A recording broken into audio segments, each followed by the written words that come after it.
오늘은 사도행전 10장 1절에서 16절에 있는 말씀을 가지고 사도행전 강의 33번째 고넬료가 베드로를 청함이라는 제목으로 말씀을 함께 나누기 원합니다. 먼저 말씀을 공독하겠습니다. 가이사랴에 고넬료라는 사람이 있으니 이달리아 부대라 하는 군대의 백부장이라. 그가 경건하여 온 집안과 더불어 하나님을 경외하며 백성을 많이 구제하고 하나님께 항상 기도하더니 하루는 제9시쯤 되어 환상 중에 밝히 보여 하나님의 사자가 들어와 이르되 고넬료야 하니 고넬료가 주목하여 보고 두려워 이르되 주여 무슨 일이니까. 천사가 이르되 내 기도와 구제가 하나님 앞에 상달되어 기억하신 바 되었으니 내가 지금 사람들을 요바에 보내어 베드로라 하는 시몬을 청하라. 그는 모두장이 시몬의 집에 유숙하니 그 집은 해변에 있다 하더라. 마침 말하던 천사가 떠나며 고넬료가 집안 하인 둘과 부하 가운데 경건한 사람 하나를 불러 이 일을 다 이루고 요바로 보내니라. 이튿날 그들이 길을 가다가 그 성에 가까이 갔을 때 그때 베드로가 기도하려고 지붕에 올라가니 그 시각은 제6시더라. 그가 시장하여 먹고자 하며 사람들이 준비할 때 황홀한 중에 하늘이 열리며 한 그릇이 내려오는 것을 보니 큰 보자기가 같고 내 귀를 메어 땅에 들이웠더라. 그 안에 땅에 있는 각종 네발 가진 짐승과 기는 것과 곤주나는 것들이 있더라. 또 소리가 있을 때 베드로에 일어나 잡아먹으라 하거늘 베드로가 이르되 주여 그럴 수 없나이다. 속되고 깨끗하지 아니한 것을 내가 결코 먹지 아니하겠나이다 한데 또 두 번째 소리가 있을 때 이 하나님께서 깨끗하게 하신 것을 내가 속되다 하지 말라 하더라.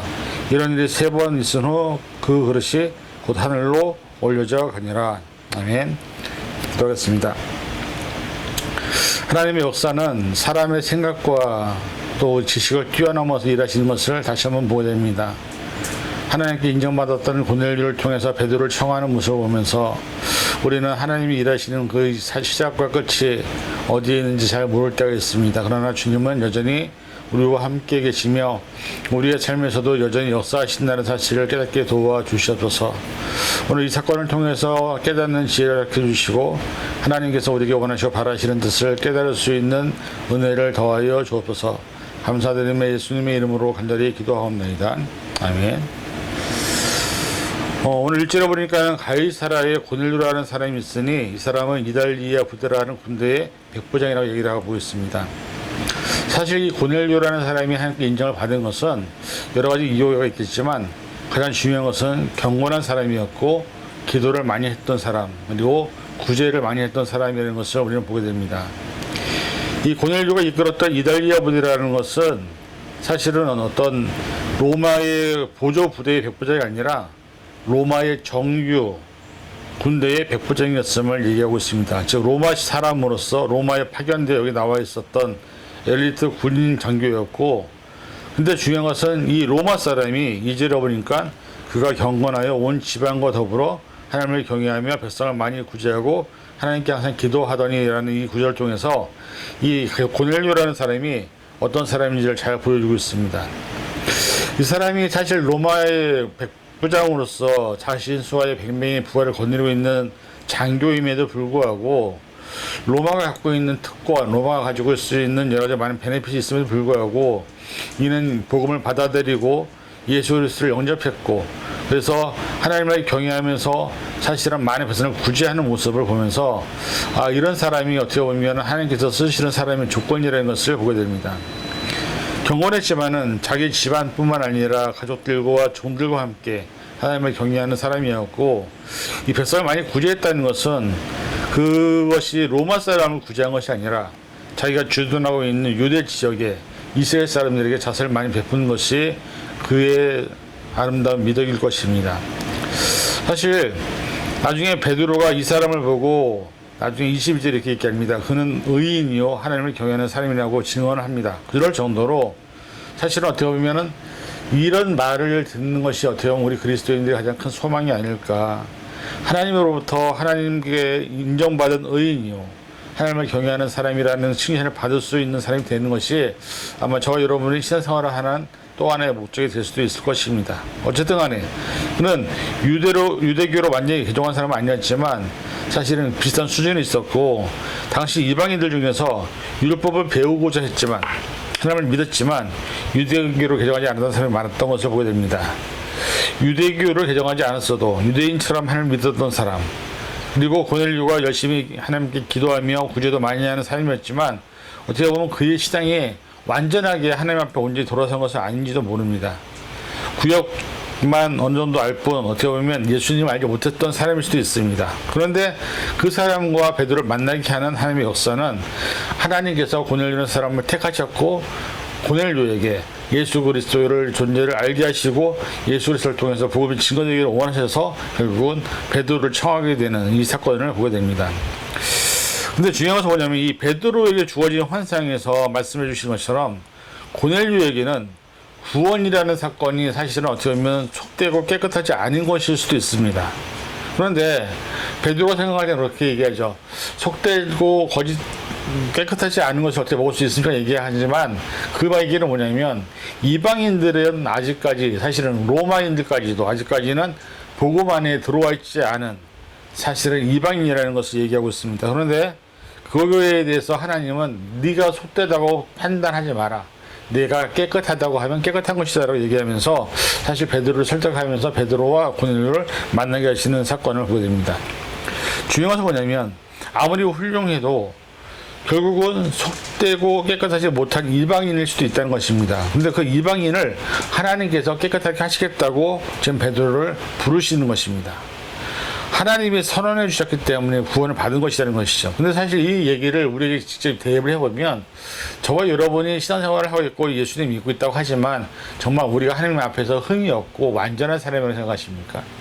우리는 얼마든지 속되고 깨끗하지 못한 존재임을 우리는 잘 알고 있습니다. 그럼에도 불구하고 하나님은 우리를 예수 그리스도를 믿는다는 이유만으로, 예수 그리스도를 구주로 인정한다는 그 이유만으로 저와 여러분을 하나님께서는 인정하시고 우리에게 뭐라고 말씀하시냐면, 너는 내 자녀다, 너는 내가 택한 백성이라고 얘기를 하시는 것은, 어떻게 보면 고넬료를 선택하시는 것처럼 저와 여러분을 선택하셔서 저와 여러분을 교회로 부르셨고 저와 여러분을 하나님의 일꾼으로, 하나님의 자녀로 부르셨다는 것을 보게 됩니다. 그래서 중요한 것은 깨끗하신 근거가 누구에게 있느냐, 우리에게 있다 않다는 것입니다.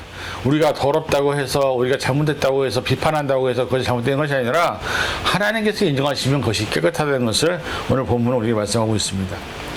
사실 요즘에 많은 사람들이 사람들을 향해서 저 사람은 어떻다, 저 사람은 뭐 어떻게 한다, 어떤 잘못이 있다고 이렇게 판단하고 정죄를 하는 것을 많이 보게 되는데, 성경은 뭐라고 말하냐면, 남의 있는 것에 대한 티를 너무 드러내지 마라, 우리 안에 들보가 있다고 얘기하죠. 그러니까 우리 자신에게 있는 잘못이 분명히 있음에도 불구하고 우리가 남을 판단하고 정죄하는 것 자체가 잘못된 것이고, 이 세상에서 사람을 판단하고 정죄할 수 있는 유일한 분은 하나님이지 우리가 아니라는 것을 깨달아야 하는 거죠.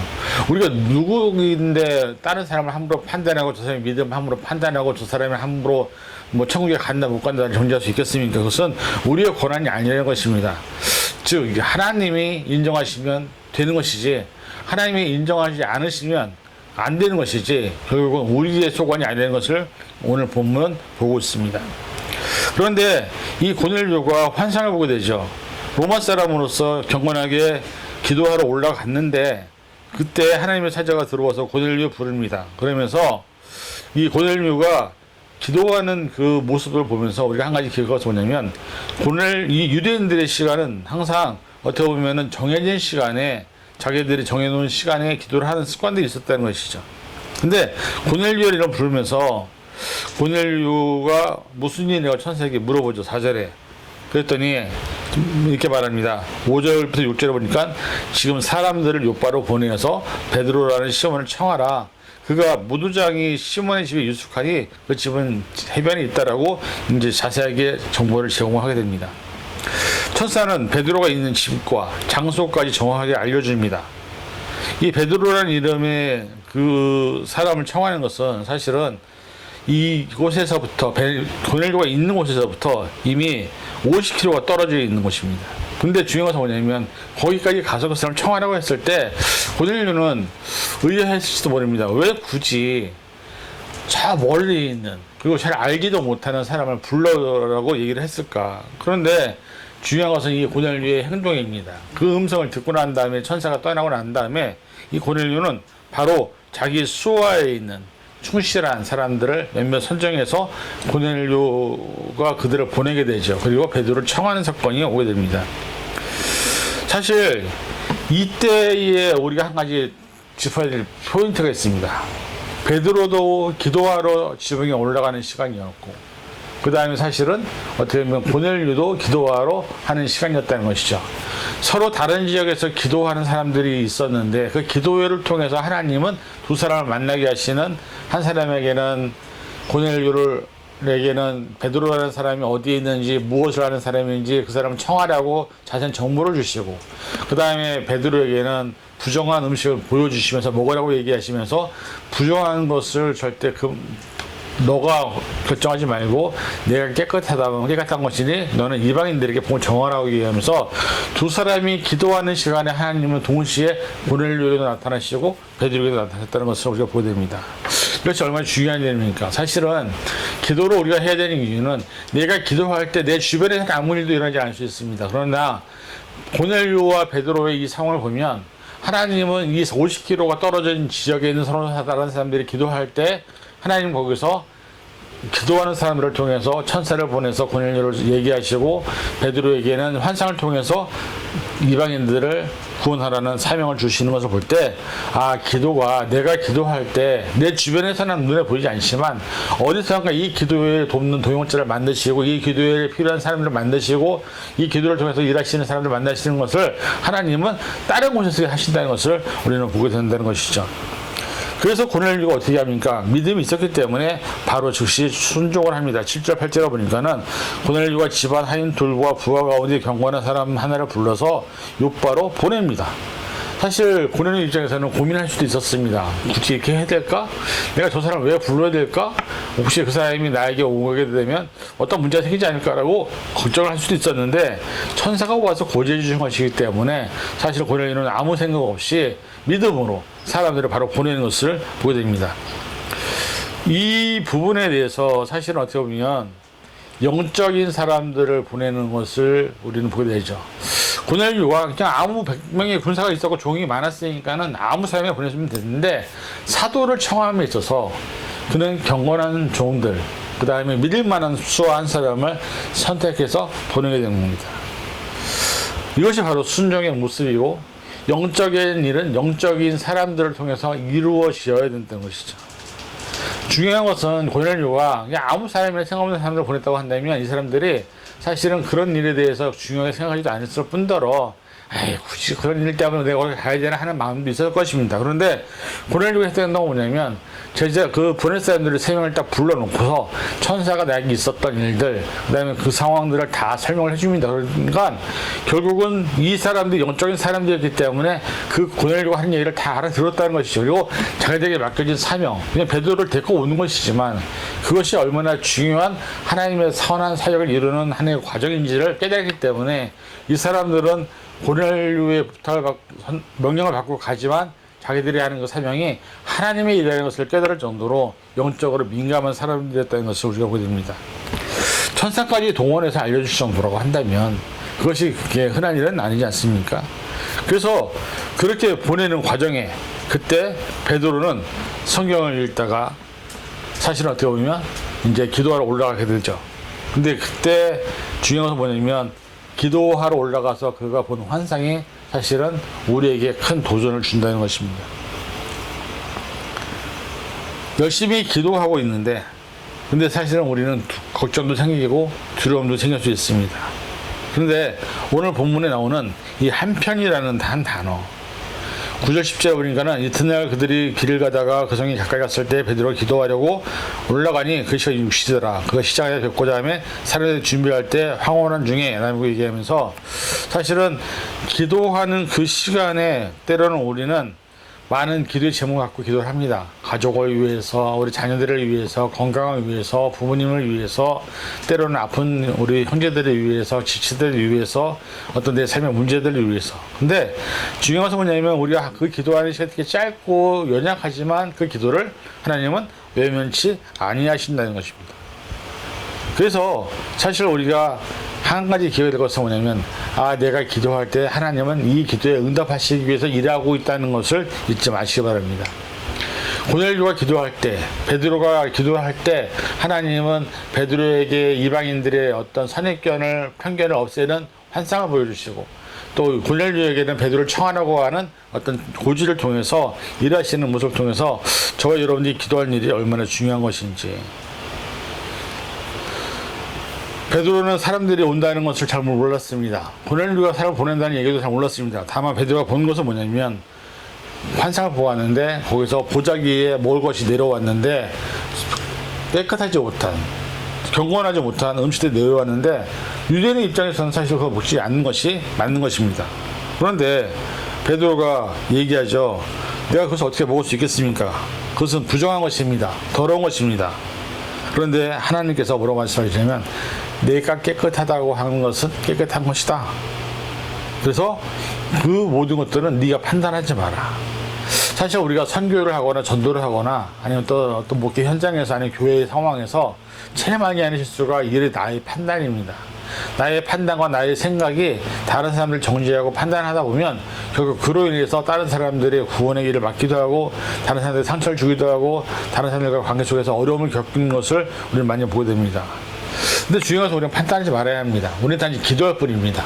기도하고 난 다음에 그것에 대한 결과를 만드시고 환경을 만드시고 상황을 만드시는 것은 하나님의 일이라는 것을 우리는 잊지 말아야 한다는 것입니다. 그래서 이 베드로가 보였던 환상이 우리에게 뭘 말하느냐, 우리가 눈으로 보는 것으로 모든 것들을 판단하지 마시기 바랍니다. 때론 내 생각이, 내 지식이, 내 경험이 다른 사람을 함부로 판단해서 그 사람의 진심을 오해하거나 왜곡하거나 또 때로는 그 사람이 하나님에 대한 믿음을 잘못 판단해서 정죄하는 경우가 얼마나 많습니까? 베드로에게 말합니다. 일어나 잡아먹어라. 이 말은 뭡니까? 하나님의 명령입니다. 베드로가 14절에 그럴 수 없습니다. 깨끗하지 아니한 것을 내가 결코 먹지 아니하겠나이다. 그럴 때 베드로가 사실 지금 자기 상황을 잘 이해를 못하는 것 같습니다. 베드로는 유대인들 중에서 가장 부정하다고 여겨져 있는 무두장의 집에 있었습니다. 가죽을 만들기 위해 죽은 짐승을 만져야 하는 부정한 무두장의 집에서 열흘 먹고 마시며 머물러 있었음에도 불구하고 자기의 머릿속에 있는 관념으로는 깨끗하지 못한 음식을 먹을 수 없다고 얘기합니다. 이것이 얼마나 우리 인간들의 잘못된 모습입니까? 우리 스스로는 정말로 잘못된 상황에 살고 있고 죄 가운데 있게 되고 또 잘못된 모습을 살고 있으면서 내가 다른 사람을 부정하다고 얘기하고 내가 보는 것에 대해서 판단하는 것 자체가 아이러니하지 않습니까? 이 세상에 완전한 사람은 없습니다. 그래서 바울이 말합니다. 의인은 하나도 없다. 이 세상은 모두 다 죄인입니다. 저와 여러분들이 다 하나님 앞에 죄인이죠. 그런데 중요한 것은 뭐냐면 그럼에도 불구하고 하나님은 우리를 사랑하시고 그럼에도 불구하고 우리를 위해서 예수님을 이 땅에 보내주셨다는 사실입니다. 그랬을 때 정말 우리가 이 시간 기억해야 될 것은 뭐냐면 베드로 같은 잘못을 범하지 말아야 한다는 것이죠. 그래서 사실은 하나님이 말씀하시죠. 또 못을 봤습니다. 15절에 하나님께서 깨끗하게 하신 것을 내가 속되다 하지 말라. 여러분, 우리 한 가지 기억할 것이 뭐냐면 이 세상에 존재하는 모든 사람들은 하나님의 자녀들입니다. 그 중에 종교가 다르고 생각이 다르고 문화가 다르고 인종이 달라서 우리가 그 사람들을 판단할 수 있겠지만 하나님 입장에서 보면 저나 이 세상에 있는 아프리카에 있는 사람들이나 공산권에 있는 사람들이나 다 하나님의 자녀입니다. 그들을 구원해야 될 책임이 우리에게 있는 것이죠. 그래서 우리에게 복음을 주신 거고 그래서 우리에게 예수님을 주신 거고 그래서 우리가 복음을 전할 사명이 있다는 것입니다. 그래서 사실은 우리가 스스로 판단해서 어떤 더럽다, 저 사람은 잘못됐다, 저 사람은 어떻다라고 판단하는 것이 문제가 아니라 하나님은 내가 척되다고 하는 것에 대해서 네가 인정한 것이 아니라 그건 내 판단이다. 하나님은 이 세상의 모든 사람들이 구원받기를 원하셔서 예수 그리스도를 이 땅에 보내신 것이다. 우리가 믿음을 갖게 된 이유도 바로 그 이유 때문이고 저와 여러분을 구원하신 이유도 우리가 죄악에 물들여서 지옥으로 갈까봐 우리를 구원하시기 위해서 부르신 것을 다시 한번 깨달아야 한다는 것입니다. 오늘 주님의 명령에 대해서 베드로는요 2번, 3번씩이나 부인합니다. 그러나 하나님이 그것을 다 막으십니다.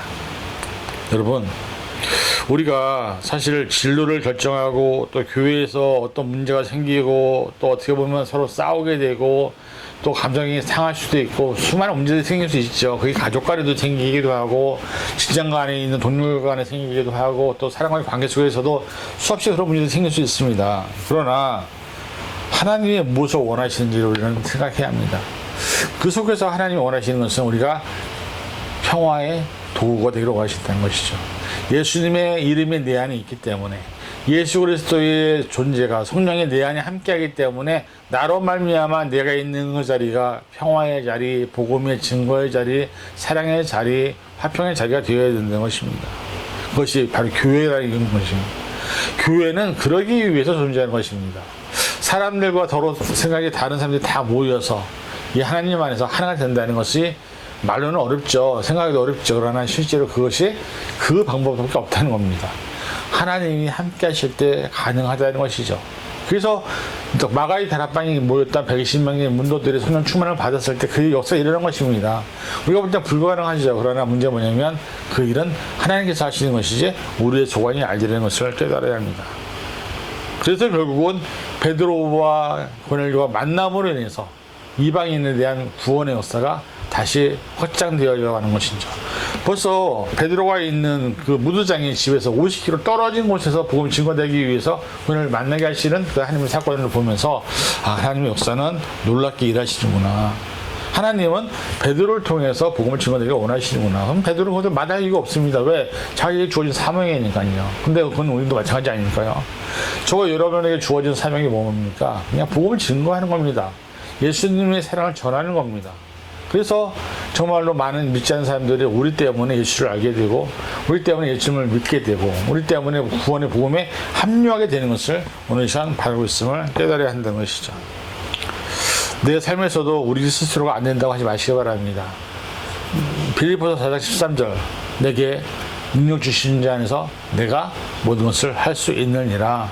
이 말씀은 하나님의 능력 안에서 모든 것이 가능하다는 것인데 우리 스스로가 안 된다고 절대 안 된다고 얘기하는 것은 하나님의 뜻을 거스르는 일밖에 되지 않는 것을 보게 됩니다. 결론을 맺습니다. 여러분 예수님이 믿는다는 것이 바로 이런 것입니다. 예수님을 믿는다는 것은 그리스도인답게 하나님의 자녀답게 내 마음과 생각을 바꾸는 것입니다. 그래서 내 생각과 내 마음을 주장하는 것이 아니라 하나님의 생각과 하나님의 뜻을 존중하는 것입니다. 내 생각과 감정을 뛰어넘어서 주님이 원하신다면 얼마든지 나를 바꿀 수 있는 것이 바로 복음이라는 것이죠. 그렇게 해서 신분이든 직책이든 직업이든 학력이든 경력이든 뭐든지 간에 상관없이 예수 그리스도의 증인이 될 수 있다는 것입니다. 근데 이게 인간이 이기적이고 자기 중심적이어서 사실은 자기 마음에 들지 않으면 다 판단하고 존재해버립니다. 근데 사실 여러분 그거 아십니까? 만약에 하나님이 그랬다고 한다면 이 세상에 구원받을 사람 아무도 없습니다.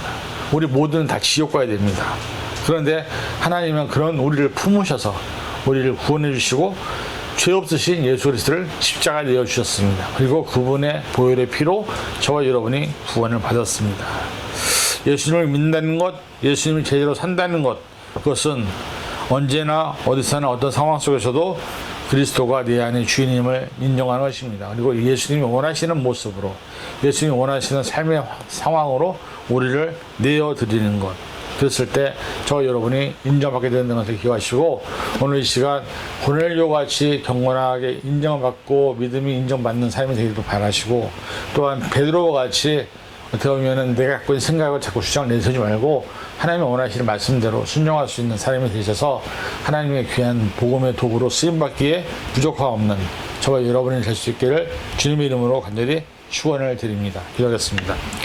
사랑해 주님 감사합니다. 우리는 연약하고 부족하지만 하나님 우리를 부르시고 우리를 통하여 하나님의 역사를 능력을 이뤄내심을 다시 한번 생각합니다. 우리가 일상 살아가면서 우리의 생각과 우리의 눈에 보이는 지식과 경험이 우선이 아니라 하나님의 뜻과 하나님의 말씀이 먼저가 되어서 하나님이 바라시고 원하시는 뜻대로 살아갈 수 있는 우리가 되게 도와주시고 그로 말미암아 하나님의 영광을 드러낼 수 있는 우리가 되게 도와주시옵소서. 모든 것 감사드리며 예수님의 이름으로 간절히 기도하옵나이다. 아멘.